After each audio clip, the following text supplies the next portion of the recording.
Hello friends, ತಮಗೆಲ್ಲರೂ ಕೂಡ ಜ್ಞಾನಕೃಷಿ ಅಕಾಡೆಮಿಗೆ ಸ್ವಾಗತ. ಈ ಒಂದು ಕ್ಲಾಸ್ನಲ್ಲಿ 9ನೇ ತರಗತಿಯ ಬಹುಪದೋಕ್ತಿಗಳ ಚಾಪ್ಟರ್ಗೆ ಸಂಬಂಧಿಸಿದ ಎಕ್ಸಸೈಸ್ 2.3 ಈ ಒಂದು ಕ್ಲಾಸ್ನಲ್ಲಿ ಡಿಸ್ಕಸ್ ಮಾಡೋಣ. ಅದಕ್ಕೂ ಮುಂಚೆ ಈ ಚಾನಲ್ಗೆ ನೀವೇನಾದರೂ ಹೊಸಬರಾಗಿದ್ದರೆ ದಯವಿಟ್ಟು ನಮ್ಮ ಚಾನಲ್ಗೆ ಸಬ್ಸ್ಕ್ರೈಬ್ ಮಾಡಿಕೊಳ್ಳಿ. ಮೊದಲನೇ ಪ್ರಶ್ನೆ ಈ ರೀತಿಯಾಗಿದೆ: ಈ ಕೆಳಗಿನವುಗಳಿಂದ x³ + 3x² + 3x + 1 ಭಾಗಿಸಿದಾಗ ಸಿಗುವ ಶೇಷವನ್ನು ಕಂಡುಹಿಡಿಯಿರಿ. ಇವಾಗ ಇಲ್ಲಿ ಕೊಟ್ಟಿರುವಂಥ ಒಂದು ಘನ ಬಹುಪದೋಕ್ತಿಗೆ ಈ ಕೆಳಗೆ ಕೊಟ್ಟಿರುವಂತಹ ಭಾಜಕಗಳಿಂದ ಭಾಗಿಸಿದಾಗ ಬರುವಂಥ ಶೇಷಗಳನ್ನು ಕಂಡುಹಿಡಿಯಿರಿ. ಈ ಎಲ್ಲ ಕೊಟ್ಟಿರುವಂಥ ಭಾಜಕಗಳಿಗೆ ಈ ಒಂದು ಬಹುಪದೋಕ್ತಿಗೆ ಭಾಗಿಸಿದಾಗ ಸಿಗುವಂಥ ಶೇಷವನ್ನು ಕಂಡುಹಿಡಿಯಿರಿ ಅನ್ನುವಂಥದ್ದು ಮೊದಲನೇ ಪ್ರಶ್ನೆಯಾಗಿದೆ.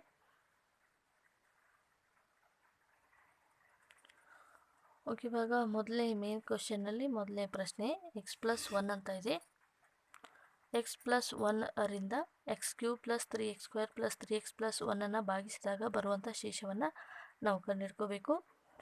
ನೆಕ್ಸ್ಟ್ ಇವಾಗ ಈ ಒಂದು ಇಲ್ಲಿ ಭಾಜ್ಯ ಏನಿದೆ x³ + 3x² + 3x + 1 ಅಂತ ಇದೆ. ಭಾಜಕ x+1 ಅಂತ ಇದೆ.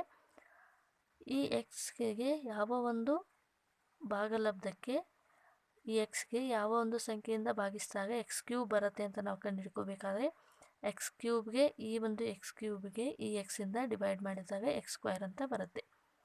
ಓಕೆ, ಅದಕ್ಕಾಗಿ ಇಲ್ಲಿ ಭಾಗಲಬ್ಧದಲ್ಲಿ ನಾವು x² ಅಂತ ಬರೀಬೇಕು. x × x² x³ 1 × x² minus x³ cancel ಆಗುತ್ತೆ. ಇಲ್ಲಿ ದೊಡ್ಡ ಸಂಖ್ಯೆ ಚಿಹ್ನೆ ಪ್ಲಸ್ ಇದೆ, ಅದಕ್ಕಾಗಿ ಇಲ್ಲಿ ಪ್ಲಸ್ ಇರುತ್ತೆ. 3x³ ಒಂದು x³ ಮೈನಸ್ ಮಾಡಿದಾಗ 2x² ಬರುತ್ತೆ. 3x as it is +1 as it is. Next ಈ ಒಂದು 2x² ಈ x ಇಂದ ಡಿವೈಡ್ ಮಾಡಿದಾಗ 2x ಅಂತ ಬರುತ್ತೆ. 2x ನಾವು ಭಾಗಲಬ್ಧದಲ್ಲಿ ಬರೀಬೇಕು. x × 2x 2x², 1 × 2x 2x minus 2x² cancel.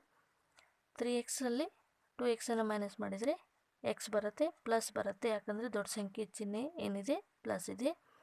x +1.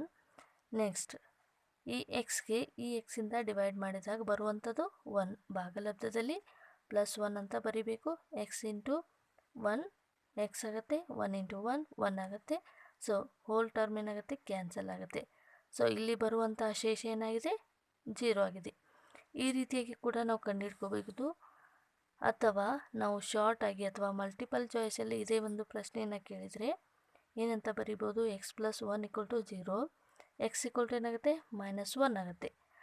ಇಲ್ಲಿ ನಾವು ಶೇಷವನ್ನು ಕಂಡುಹಿಡಬೇಕಾದ್ರೆ ಕೊಟ್ಟಿರುವಂಥ ಒಂದು ಘನ ಬಹುಪದೋಕ್ತಿಯಲ್ಲಿ x ವ್ಯಾಲ್ಯೂವನ್ನು ಅಪ್ಲೈ ಮಾಡಿದಾಗ -x³ + 3 × -x² + 3 × -1 + 1 ಅಂದಾಗ -1 + 3 -3 + 1 +1 -1 ಕ್ಯಾನ್ಸಲ್, +3 -3 ಕ್ಯಾನ್ಸಲ್. ಇಲ್ಲಿ ಶೇಷ ಏನು ಬರುತ್ತೆ, 0 ಬರುತ್ತೆ. ಈ ರೀತಿಯಾಗಿ ಈ ಒಂದು ಬಹುಪದೋಕ್ತಿಯಲ್ಲಿ ಬರುವಂಥದ್ದನ್ನು ನಾವು ಭಾಜಕದಿಂದ ಭಾಗಿಸಿದಾಗ ಬರುವಂಥ ಶೇಷಗಳನ್ನು ಈ ರೀತಿಯಾಗಿ ಶಾರ್ಟಾಗಿ ಕೂಡ ಕಂಡುಹಿಡ್ಕೋಬೋದು. ನೆಕ್ಸ್ಟ್ ಮೊದಲನೇ ಮೇನ್ ಕ್ವಶನಲ್ಲಿ ಮೂರನೇ ಪ್ರಶ್ನೆ x ರಿಂದ x³ + 3x² + 3x + 1 ಭಾಗಿಸಬೇಕು. ನಾನು ಮಿಸ್ ಮಾಡಿದಂಥ ಕೆಲವೊಂದು ಟರ್ಮ್ಗಳನ್ನು ನೀವೇ ಪ್ರಾಕ್ಟೀಸ್ ಮಾಡಿ ನೋಡಿ. ಇವಾಗ ಎರಡನೇ ಪ್ರಶ್ನೆನ ಸ್ಕಿಪ್ ಮಾಡಿದ್ದೀನಿ, ಮೂರನೇ ಪ್ರಶ್ನೆಯನ್ನು ಮಾಡ್ತಾಯಿದ್ದೀನಿ. ಇವಾಗ x³ x ಇಂದ ಡಿವೈಡ್ ಮಾಡಿದಾಗ x² ಬರುತ್ತೆ. x² ಭಾಗಲಬ್ಧದಲ್ಲಿ ಬರುತ್ತೆ. x × x² x³ ಆಗುತ್ತೆ. ಹೋಲ್ ಟರ್ಮ್ ಕ್ಯಾನ್ಸಲ್ ಆಗುತ್ತೆ. 3x² + 3x + 1 ಅಂತ ಬರುತ್ತೆ. x × 3x 3x² 3x² ಆಗುತ್ತೆ. ನೆಕ್ಸ್ಟ್ ಈ ಟರ್ಮ್ ಕೂಡ ಕ್ಯಾನ್ಸಲ್ ಆಗುತ್ತೆ. 3x + 1 ಅಂತ ಬರುತ್ತೆ. x × 3 3x x × 3 3x + 1 as it is ಹಾಗೆ ಬರುತ್ತೆ. ಸೊ ಈ ಟರ್ಮ್ ಕೂಡ ಕ್ಯಾನ್ಸಲ್ ಆಗುತ್ತೆ. ಉಳಿಯುವಂಥದ್ದು ಶೇಷ +1 ಅಂತ ಶೇಷ ಬರುತ್ತೆ. ಈ ರೀತಿಯಾಗಿ ದೀರ್ಘ ಭಾಗಾಕಾರವನ್ನು ಕೂಡ ಮಾಡ್ಬೋದು. ದೀರ್ಘ ಭಾಗಾಕಾರವನ್ನು ಮಾಡದೆ ನಾವು ಏನಂತ ಮಾಡ್ಬೋದು, ಇಲ್ಲಿ x ಏನಾಗಿರುತ್ತೆ, 0 ಆಗಿರುತ್ತೆ. x ಇಲ್ಲಿ ಏನು ಕೊಟ್ಟಿಲ್ಲ ಅಂದರೆ x 0 ಆಗಿದ್ದಾಗ ಇದನ್ನು ನಾವು ಈ ಒಂದು ಟರ್ಮ್ಸ್ನಲ್ಲಿ ಈ ಒಂದು ಘನ ಬಹುಪದೋಕ್ತಿಯಲ್ಲಿ x ವ್ಯಾಲ್ಯೂವನ್ನು ಅಪ್ಲೈ ಮಾಡಿದಾಗ ಎಕ್ಸ್ ಈಕ್ವಲ್ ಟು 0 ಅಂದಾಗ ಈ ಟರ್ಮ್ 0 ಆಗುತ್ತೆ, ಇದು ಟರ್ಮ್ 0 ಆಗುತ್ತೆ, ಈ ಟರ್ಮ್ ಕೂಡ 0 ಆಗುತ್ತೆ. ಉಳಿಯುವಂಥದ್ದು ಕಾನ್ಸ್ಟಂಟ್ ಟರ್ಮ್ ಏನು +1.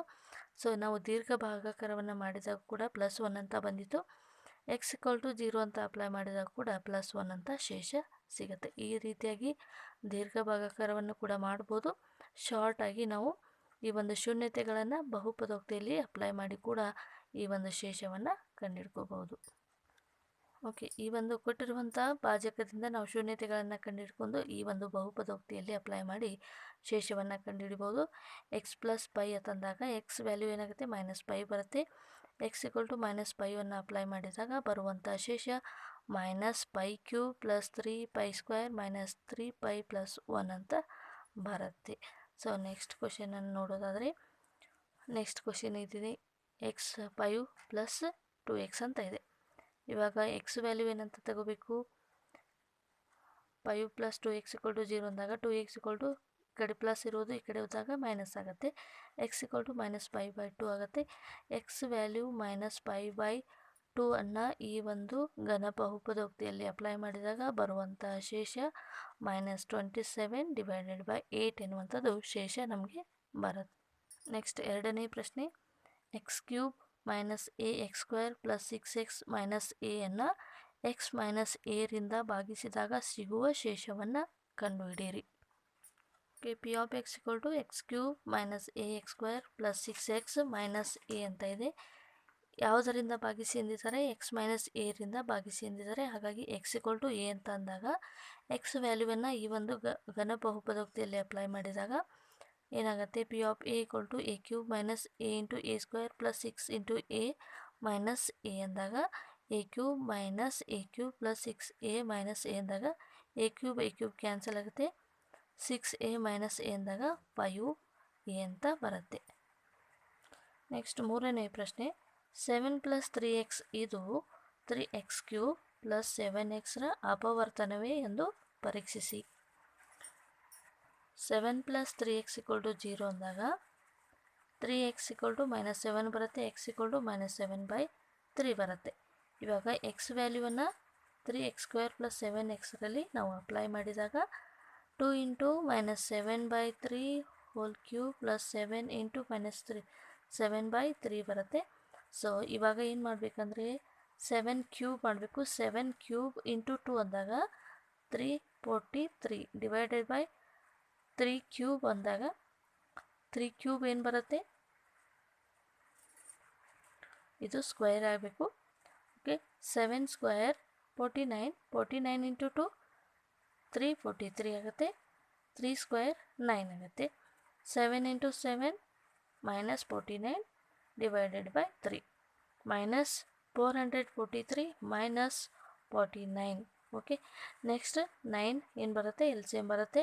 ಸೊ ಇದನ್ನು ಕ್ಯಾಲ್ಕುಲೇಟ್ ಮಾಡಿದಾಗ -490 / 9 ಅಂತ ಬರುತ್ತೆ. It is not equal to 0. ಅಂದರೆ ಇಲ್ಲಿ =0 ಅಲ್ಲದೆ ಇರುವಾಗ ಯಾವುದಾದ್ರೂ ಒಂದು ಸಮೀಕರಣವನ್ನು, ಯಾವುದಾದ್ರೂ ಒಂದು ಭಾಜಕವನ್ನು ಘನ ಬಹುಪದೋಕ್ತಿಯಲ್ಲಿ ಅಪ್ಲೈ ಮಾಡಿದಾಗ ಅದು =0 ಬರದೇ ಇದ್ದಾಗ ಅದು ಏನಾಗಿರುತ್ತೆ, ಆ ಒಂದು ಬಹುಪದೋಕ್ತಿಯ ಅಪವರ್ತನ ಆಗಿರೋದಿಲ್ಲ.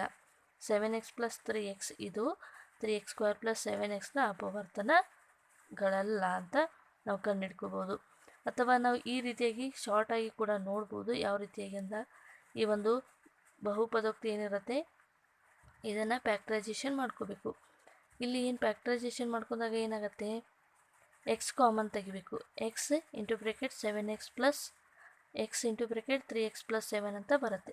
ಹಾಗಾದರೆ ಇಲ್ಲಿ x ವ್ಯಾಲ್ಯೂ ಏನು ಬರುತ್ತೆ, 3x + 7 ಅಂತ ಬರುತ್ತೆ. 3x = -7, x = -7/3 ಅಂದಾಗ x = -7/3 ಅಂತ ಇಲ್ಲಿ ಬರ್ತಾ ಇದೆ. ಈ ಒಂದು x ವ್ಯಾಲ್ಯೂ ಏನಾಗಿದೆ, ಈ ಒಂದು ಬಹುಪದೋಕ್ತಿಯ ಅಪವರ್ತನವಲ್ಲ. ಹಾಗಾದರೆ ಅಪವರ್ತನಗಳೇನಿರ್ತವೆ, x = 0. ನಾವು ಇಷ್ಟೇ ನೋಡಬೇಕು. ಇಲ್ಲಿ ಬಹುಪದೋಕ್ತಿ ನಾಟ್ ಈಕ್ವಲ್ಸ್ ಟು 0 ಅಂದರೆ 0ಕ್ಕೆ ಸಮನಾಗಿ ಬರದೇ ಹೋದರೆ ಆ ಒಂದು ಬಹುಪದೋಕ್ತಿಗೆ ಕೊಟ್ಟಿರುವಂಥ ಭಾಜಕ ಏನಾಗಿರೋದಿಲ್ಲ, ಅಪವರ್ತನ ಆಗಿರೋದಿಲ್ಲ ಅಂತ ಹೇಳಿ ನಾವಿಲ್ಲಿ ಡಿಸಿಷನನ್ನು ತಗೋಬೇಕು. ಸೊ ಫ್ರೆಂಡ್ಸ್, ಬಹುಪದೋಕ್ತಿಯ ಚಾಪ್ಟರ್ಗೆ ಸಂಬಂಧಿಸಿದ 2.3 ಎಕ್ಸಸೈಸ್ನ ಪ್ರಶ್ನೆಗಳು ಈ ರೀತಿಯಾಗಿದ್ದವು. ಮುಂದಿನ ಒಂದು ಕ್ಲಾಸ್ನಲ್ಲಿ ಮತ್ತೆ ಭೇಟಿಯಾಗೋಣ. ಅಲ್ಲಿವರೆಗೂ ನಮ್ಮ ಚಾನಲ್ನ ವೀಕ್ಷಣೆ ಮಾಡ್ತಾಯಿರಿ. Thank you so much.